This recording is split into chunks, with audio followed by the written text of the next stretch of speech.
Good morning, beautiful family. Welcome back to the channel. We just went and picked up a good old Harbor Freight orbital sander because the last one we had got a little knocky on us. Yeah, this is where we're at.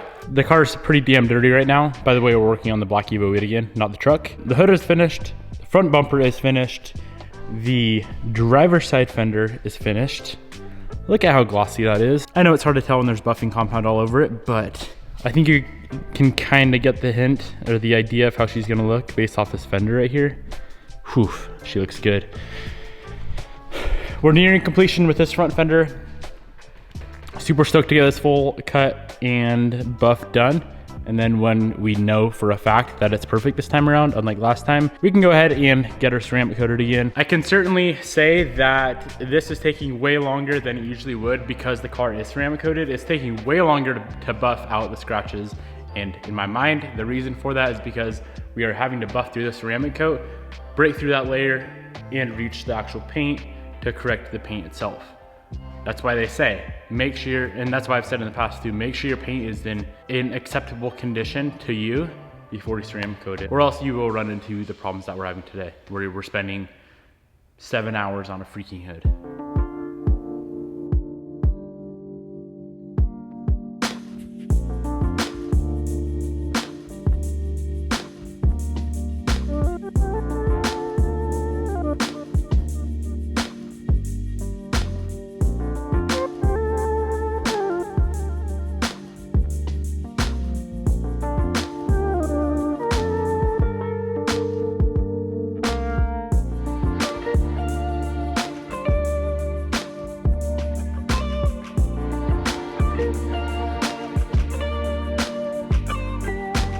Today I decided to go 1500, 3000 and finally test out the 5000 grit Trizac. And if you, this is what I came to, this is my conclusion. If you use the 5000, there's no need to use the rotary. We can go 1500, 3000, 5000, and the scratches are so freaking fine that a few passes on the DA, which is way freaking safer than the rotary, for me at least, because I'm a noob, it comes out looking pretty dang good. There's a few tiny imperfections left. And of course, this is only step one, so we have a little bit to go. That's how fine the 5000 gets it. Very, very flat. And then that's just one step, a couple passes with the DA. I think that's gonna be the move today. I'm not a huge fan of rotaries. They're sketchy.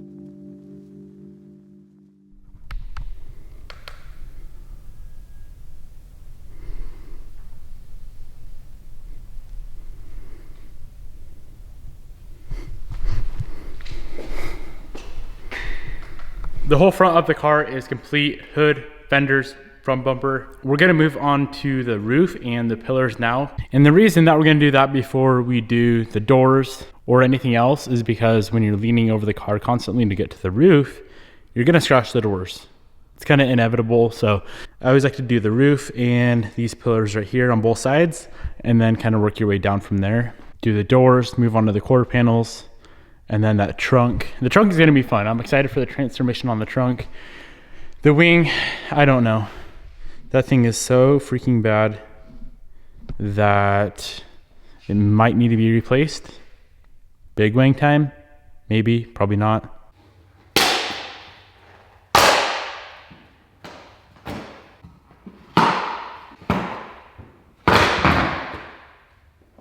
We had this fake carbon fiber vortex generator on there. It's like 20, 25 bucks on eBay. Did not fit good. We ran it for a while, and I think it's time to either just throw it in the garbage, well obviously we have to now, or replace it with a real carbon fiber or OEM item.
We just finished up the entire driver's side. So here's where we're at right now. Roof is done. This entire side is done. And look how freaking beautiful she looks. Let me throw a little light on her so you guys can really see. Damn, that is wild. So yeah, driver's side's done. Whole front end is done. That fender's done. And the roof is finished up. Let's go ahead and get this car flipped around. And I've been dying to do this trunk. I'm gonna start with the wing, see if we can't bring this carbon fiber back to life. But regardless, even if we have to pull the wing off and wait for a different one to come in, we can make this trunk perfect again. And whenever we can get a PDR guy over here, we'll dent up in this corner, get that popped out, this trunk will be mint again.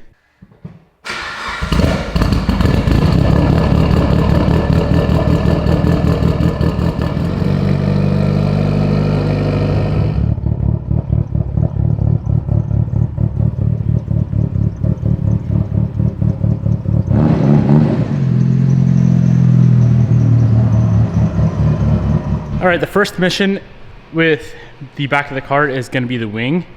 I really don't think this thing's savable. This carbon is pretty messed up.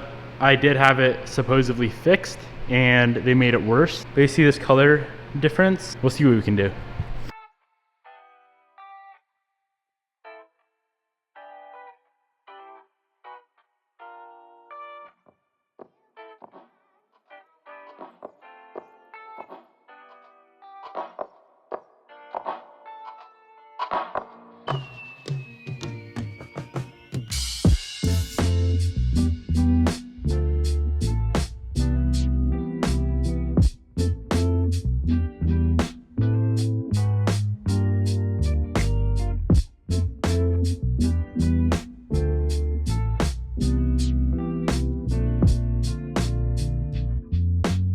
Okay, so it's a lot better, like substantially better.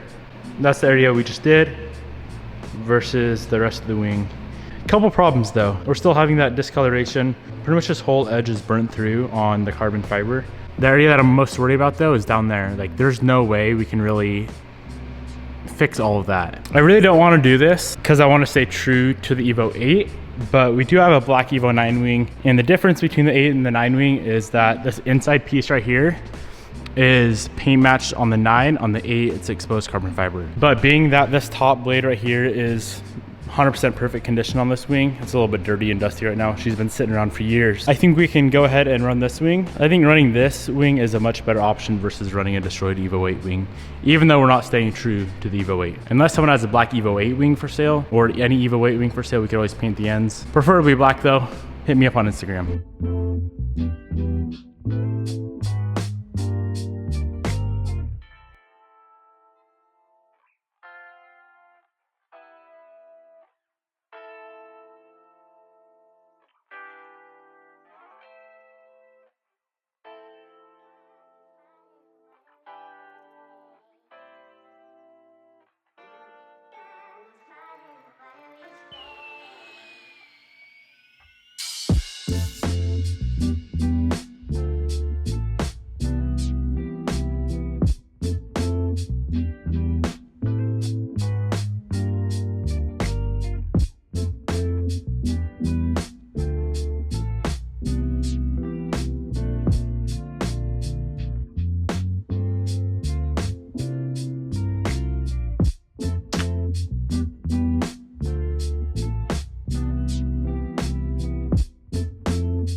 All right, before we finish the trunk, which that one side turned out absolutely amazing, I figured I would do something, and I've been wanting to do this for a minute now.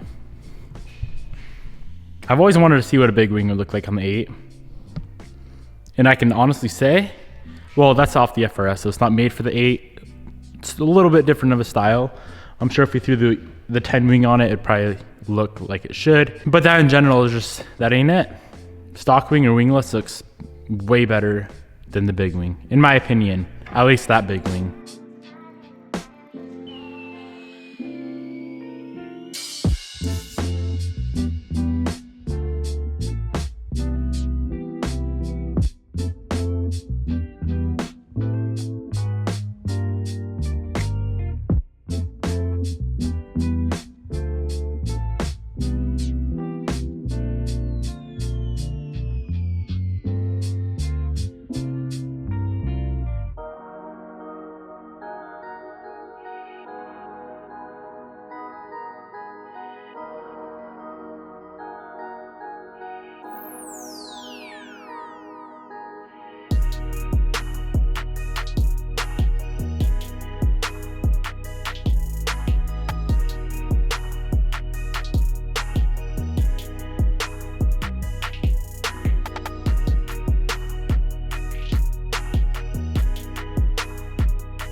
So we have one entire side left, quarter panel, that top pillar, the doors, side skirt. I did pull off the window visors, as you guys saw, just so we can get everything right here nice and cleaned up. So let's not waste any time.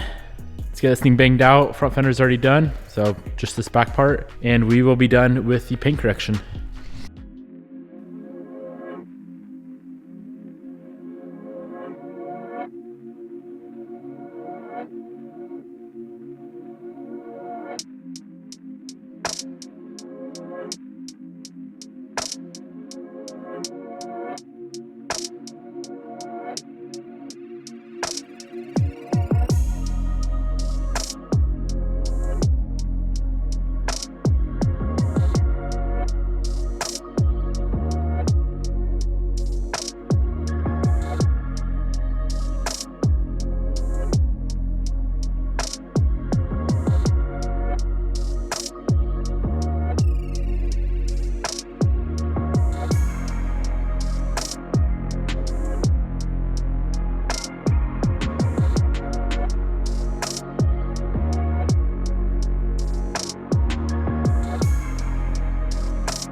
As of right now, we're about 35 hours deep into this detail. It's taking a very, very long time, but I'm so freaking glad that we're doing this because it was honestly embarrassing to drive this car prior to this. So what we need to do from here is give the complete car a bath, and then we can move on to ceramic coating. We do still have to deal with the rear bumper, which is not gonna happen today.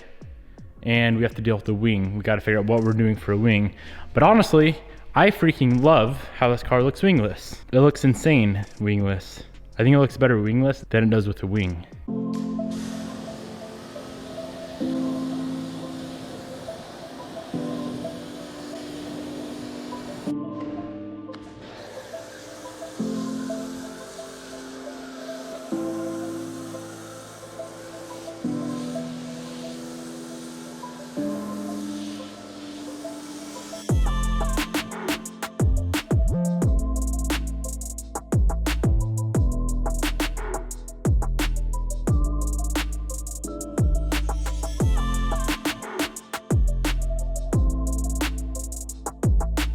Well guys, here she is, all finished up.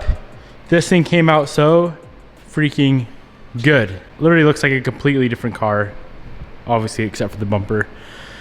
Oh man, that was a very, very long process and we're not quite finished up yet. But overall, I am so freaking pumped with how this thing came out. I would say it's the best detail I've done. Either this or the M3, they both turned out absolutely amazing. This being black though, completely different ball game versus the white M3. Damn, she looks good. Now every single every single product that we just used in the last couple of videos to get this thing 100% finished up, I will have a link down below. Drop a comment down below, let me know what you guys think. I'm stoked. Hope you guys enjoyed. Peace out, I'll see you tomorrow. They're trying to avoid the word man, so if we can eliminate that word, then things would be much better and people would be less offended. Basically what they're saying, and I try not to get political at all, but say if me and some of you guys here decided we didn't like the word turbo, we could cry about it and whine about it and throw a big enough fit to where they change the word turbo, or they just completely remove the word turbo because it's offensive. What